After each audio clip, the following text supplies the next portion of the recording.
Всем привет! Коротко расскажу, почему я перестал доверять автомастерам.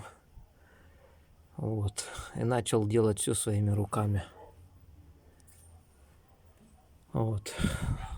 Появился стук спереди.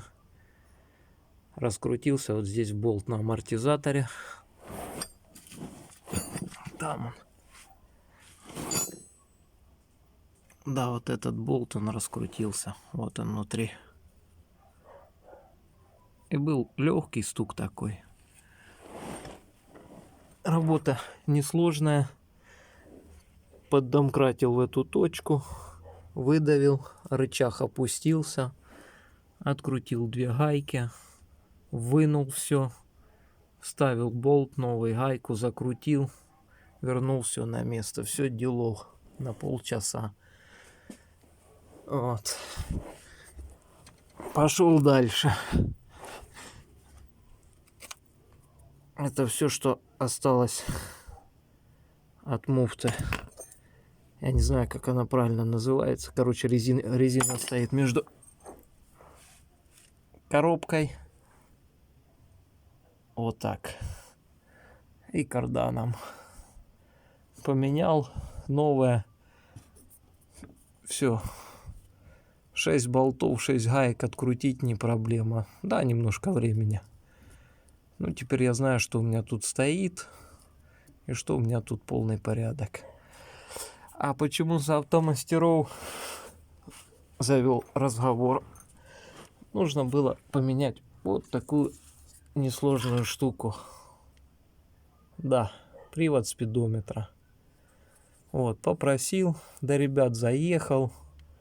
Вроде ребята хорошие, неплохие, хвалят. Говорю, ребят, поменяйте. Сделали. Проехал я, может, километров 100. И все. То есть тросик был тоже менялся. Тросик менялся, привод спидометра. Что они сделали? Они поменяли тросик, отдали мне старую железяку, сказали, сколько она стоит. Взяли за нее денег благополучно. Естественно, я туда не лез. Прошло времени, в принципе, немного, около года.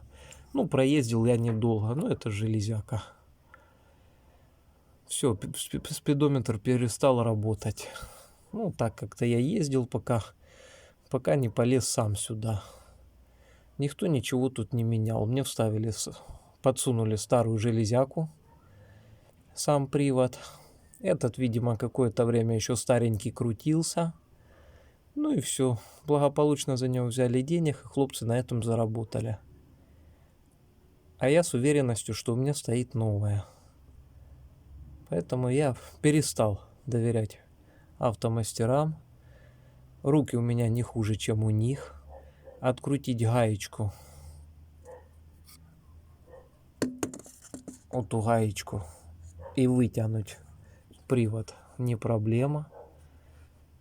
Поэтому стараюсь делать сам. Что в силах. У кого что спрашиваю. Есть своя голова. Поэтому крутим гайки. Спасибо АвтоВАЗу за конструктор. Жалко, что не доделали, не довели его до ума. Если бы сюда получше, понадежнее запчасти, этой бы техники не было сносу. Всем удачи в ремонтах.